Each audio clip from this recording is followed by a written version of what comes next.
మా వారిని మార్నింగ్ బ్రేక్ఫాస్ట్లోకి ఈరోజు ఏం టిఫిన్ చేయమంటారు అని అడిగితే చాలు, నోట్లోంచి ముచ్చిన జారినట్టు జారిపోతుంది జవర ఉప్మా. బాబోయ్ ఏంటి జవర ఉప్మా, ఎందుకు ఇంత పిచ్చిగా అడుగుతున్నారని చెప్పి తిట్టుకుంటూ అయితే చేసిన రోజులు కూడా ఉన్నాయి.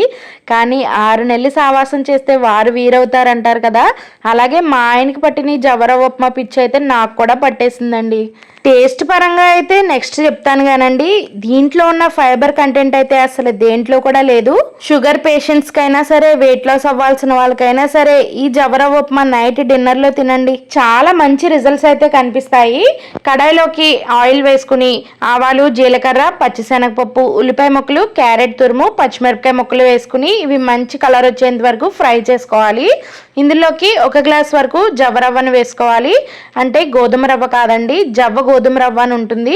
ఇది వేసుకుని రుచికి సరిపడగంత ఉప్పు, 1/2 స్పూన్ పసుపు, 1 గ్లాసు జవ్వ గోధుమ రవ్వకి గాను 2 గ్లాసుల నీళ్ళని వేసుకుని ఒకసారి కలుపుకుని మూత పెట్టేసి మీడియం ఫ్లేమ్లో ఇది మగ్గేంత వరకు మగ్గించుకోవాలి. 10 నిమిషాల్లోనే ఇది మగ్గిపోతుందండి. ఇది తిని నైట్ టైంలో 1 గ్లాస్ మజ్జిగ తాగితే చాలండి, పొట్ట చాలా ఫిల్లింగ్గా ఉంటుంది. వీడియో నచ్చితే లైక్ చేసి సబ్స్క్రైబ్ చేసుకోండి.